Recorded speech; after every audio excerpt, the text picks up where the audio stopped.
காப்பாத்துங்க முதலாளி, என் மானத்தை காப்பாத்துங்க முதலாளி. இத்தனை நாள் என் புள்ள குட்டிகளையும் குடும்பத்தையும் காப்பாத்துறது பெருசு இல்லைங்க. இப்ப என் மானத்தை காப்பாத்துங்க முதலாளி. என்னப்பா விஷயத்தை சொல்லு. தபால்காரன் பேச்சு மாறிட்டானுங்க. ரூபாய் 2000 தந்தா தான் கல்யாணம் முடியும்னு சொல்றான். யாரோ அவன் மனத்தை கலைச்சு விட்டாங்க. பேச இடத்துல கல்யாணம் செஞ்சுக்கலன்னு கேள்விப்பட்டான். அப்புறம் நான் ஊருக்குள்ள தலை காட்ட முடியாதுங்க. என் மக வாழ்வே வீணா போயிடுங்க. இந்த சமயத்துல நீங்க தாங்க ஒத்தாசை பண்ணணும். கவலைப்படாத சரவணா, எழுந்திரு. ரொம்ப சந்தோஷங்க. நான் உங்களை தாங்க நம்பி இருக்கிறேன். சரி, நீ போய் உன் தம்பியை வர சொல்லு. அவன் எதுக்குங்க? அவன் நான் சொல்றபடி கேட்பானுங்க. அவனையும் சேர்ந்து கையெழுத்து போட தர சொல்றேன். மாசம் சம்பளத்துல பாதியை பிடிச்சுக்குங்க. நான் அவன்கிட்ட கொஞ்சம் பேசணும். அவனை வர சொல்லு பாப்போம். ஆகட்டுங்க.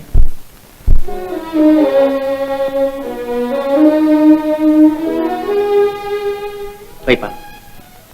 ஏன்னா நீங்க வரல? இல்ல, உன்னைத்தான் பார்க்கணும்னு சொன்னாங்க. போய் பாரு. பெரிய மனுஷன், அவங்களை அண்டித்தான் நம்ம பிழைக்கணும். அதுக்கு தகுந்தாப்புல நடந்துக்கும். சரி.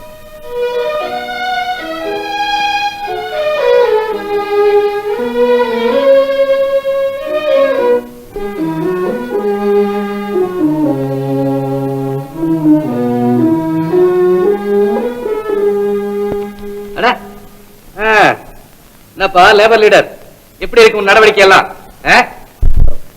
நீங்கள் அழைத்ததாக என் அண்ணன் சொன்னார். அது சரிதான். உன் லேபர் யூனியன் லீடர் பதவி அதெல்லாம் எப்படி இருக்குன்னு கேக்குறேன். முதலாளி மனது வைத்தால் ஒரு நிமிஷத்தில் அந்த லீடர் பதவியே இல்லாமல் போய்விடும். தொழிலாளர்களின் குறைகள் நீங்கிவிட்டால் பிறகு அந்த பதவிக்கு அவசியம் ஏது? அதற்கு தாங்கள் கருணை காட்டினால் போதும். மத்தவ இக்கேடு கிட்ட உனக்கு என்னப்பா? உன் வேலையை நீ பாரு. நீ என்ன மகாத்மா காந்தியா? ஐயோ, அபச்சாரம். தயவு செய்து அந்த புனிதமான பெயரை சொல்லாதீர்கள். அவர் பிறந்த பொன்னாட்டிலே பிறக்கும் வாக்கியம் செய்தவன். அவர் தந்த சுதந்திரத்தை சுவைப்பவன். அவர் போதித்த பொன்மொழிகளின்படி தவறாமல் நடக்க முயலுபவன். முதலாளி, உங்கள் காலை பிடித்து கேட்டுக் கொள்கிறேன். தயவு செய்து இந்த ஏழை குடிசைகளில் விளக்கேற்றி வையுங்கள். ஆமா, சும்மா கால விழுகிறவனுக்கெல்லாம் காசு கொடுக்கறதுன்னு வந்தா அப்புறம் கால இருக்காது, கையில காசு இருக்காது.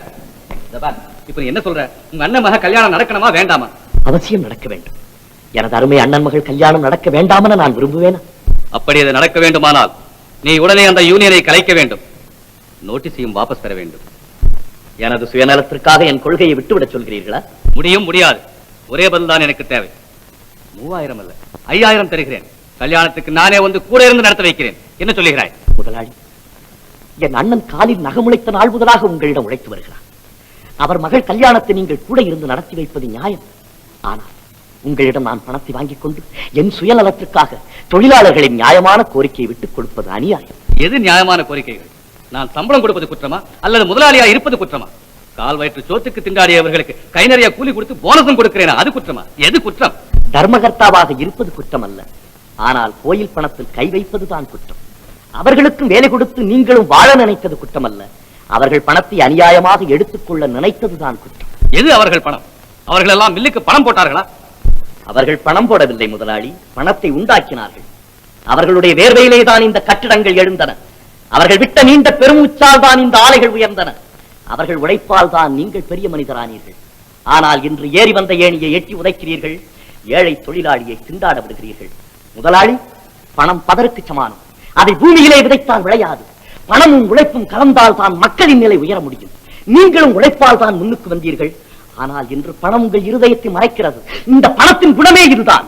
அது முதலில் ஊராரை ஏமாற்றச் சொல்லும், பிறகு உற்றாரை ஏமாற்றச் சொல்லும், பிறகு உறவினரை ஏமாற்றச் சொல்லும், கடைசியில் ஒரு நாள் அது உங்களையே ஏமாற்றிவிடும்.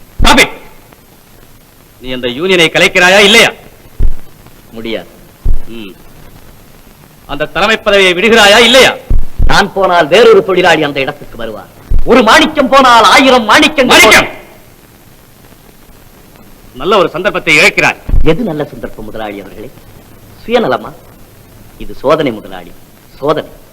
சத்தியம் என் உயிர், சாந்தம் எனது உடல், அகிம்சை எனது மூச்சு, தொண்டு செய்வதே எனது மதம். தொழிலாளர்களை வாழ வைப்பதுதான் எனது லட்சியம். 1000 தொழிலாளர்களின் வாழ்வை பணைய வைத்து நான் மட்டும் சுகமாக வாழ விரும்பவே மாட்டேன். அதனால் எனது அண்ணன் மகள் கல்யாணம் நிற்பதாயிருந்தால் அது நின்றே விடட்டும். அதை பற்றி எனக்கு கவலையே இல்லை. நான் வருகிறேன்.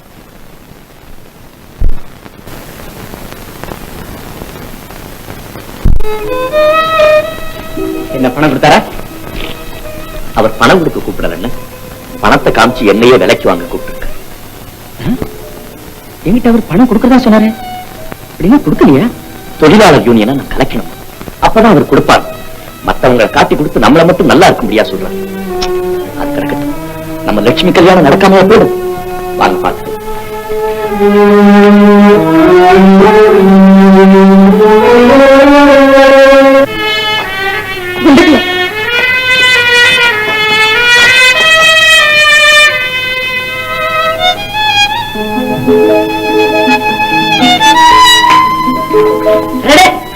சரவணனா, என்னப்பா மொத்த தொங்க போட்டுட்டு போற?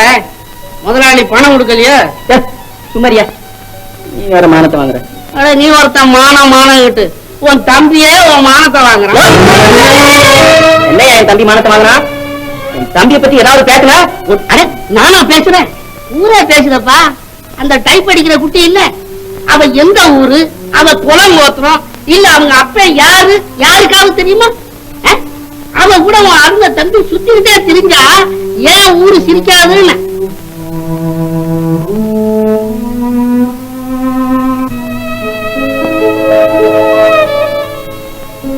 சாப்பிடுவா தம்பி. சாப்பாடு வேண்டாம், நீ அண்ணன் வந்துடட்டும். அவங்க வர எவ்வளவு நேரமாகுமோ? வா தம்பி.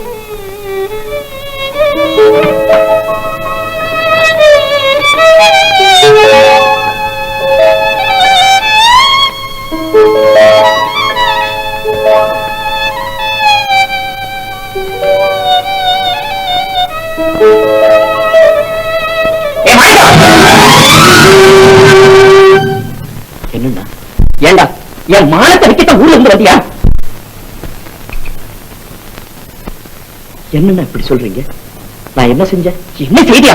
ஊர் சிரிக்குதா? அந்த டைப் அடிக்கிற பொண்ணுக்கு உனக்கு என்ன சம்பந்தம்? என்னடா சும்மா நிக்கிற?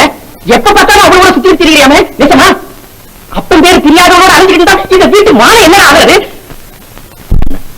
இதுல என்ன அவமானம்? அவ தகப்பன் யாரா இருந்தா நமக்கு என்ன?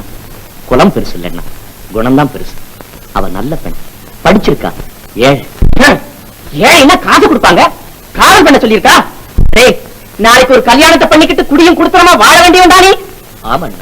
என்ன ஆமா? உங்ககிட்ட சொல்லிட்டு நான் அவளையே கல்யாணம் பண்ணிக்கலான்னு இருக்கேன். என்ன சொல்ல? அவளை கல்யாணம் நல்லா இருக்கு. கோவம் வந்தா கண்ணு மூக்கு தெரியறது இல்ல. பிள்ளைக்கு பிள்ளையா வளர்த்துட்டு இப்படி போட்டு அடிக்கிறீங்களே. நான் சொல்றத கேளுங்க. இனி என்ன அண்ணன் கூப்பிடாது. போறிய என்னங்க? நீ போறியா? அதுக்கு நான் போட்டு போறா? வேண்டாம், நானே போறேன்.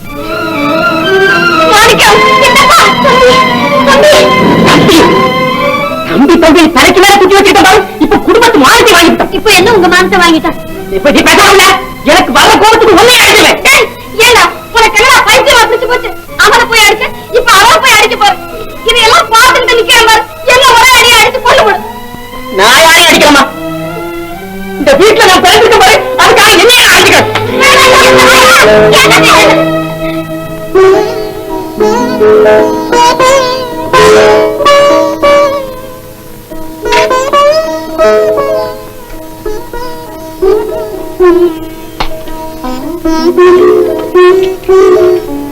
பாபு, இங்க வாடா.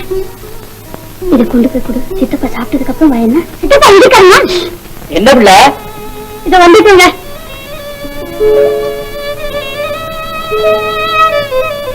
பாபு, நீ போடா பாபு.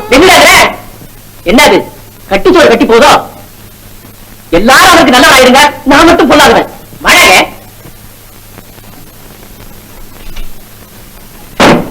ஓடு கொண்டு போறான் நம்மள. ஓடு. அவர் ஒரு சொல்லி பொறுக்காதவரு வீட்டை விட்டு போயிட்டார். இதுவே அப்பாவா இருந்து அவர் 10 அடி எடுத்திருந்தாலும் வீட்டை விட்டு போயிருப்பாராம்ல. என்ன மதிக்காம தானே போயிட்டான். என்னடா சரவணா, 60 நாளைக்கு வீட்டுல அழுகையா போயிடுச்சு. இங்க சந்தோஷமா வாழ விட்டா தானமா? இதுக்கா 2 பிள்ளைகளை பெத்து? ஏண்டா ஆத்திரத்துல அடிச்சுட்டு ஏன் அழுதுகிட்டு இருக்கிற? போய் கூட்டிக்கிட்டு வாயேன். ஏன் அவர் மாப்பிள்ள பாரு, போய் கூட்டிட்டு வர்றதுக்கு வேணும்னா தானே வரான். நீ ஏம்மா கடந்து வருத்தப்பட்டு இருக்கிற? என்னன்னு தானே உங்களுக்கு இவ்வளவு கஷ்டமா? எனக்காக நீங்கள் வீட்டுக்கு போகாமல் இருக்க முடியுமா? உங்களை பெற்ற தாய், அண்ணன், அண்ணி இவர்கள் எல்லாம் நீங்கள் பிறந்தது முதல் உங்களை அன்புடன் வளர்த்து ஆதரித்தவர்கள். நானோ நேற்று வந்தவர். உங்கள் இந்த பாதி ஒரு முள்ளாக நான் ஏன் இருக்க வேண்டும்? ஜெயந்தி, அப்படி சொல்லாது ஜெயந்தி. என் வாழ்க்கை பாதையிலே எனக்கு கிடைத்த வழித்துணை நீ இல்லாத என் பிரயாணம் நிழலில்லாத பாலைவனம் போலாகிவிடும். இன்னும் எனக்கு எத்தனை கஷ்டங்கள் வந்தாலும் சரி, உன் அன்பை மறக்கும் கஷ்டத்தை மட்டும் என்னால் தாங்க முடியாது ஜெயந்தி. அன்பு, காதல், இதெல்லாம் வீண் கனவு. நீங்கள் எங்கிருந்தோ வந்தீர்கள். என் இதயத்தில் அன்பை வளர்த்தீர்கள். அதில் நான் ஆகாச கோட்டை கட்டினேன். இந்த கனவுகளை கண்டேன். ஜெயந்தி, இந்த உலகம் மாயையல்ல, வாழ்வும் கனவல்ல. என் எதிரே நிற்கும் நீ கனவா? என் கையுக்குள் அடங்கி இருக்கும் இந்த கரங்கள் கனவா? அல்ல ஜெயந்தி, இந்த உலகில் உள்ள சக்திகள் அத்தனையும் சேர்ந்து என்னை எதிர்த்தாலும் சரி, சத்தியமாக சொல்லுகிறேன், என் உயிர் உள்ளவரை உன்னை என்னால் மறக்கவே முடியாது ஜெயந்தி.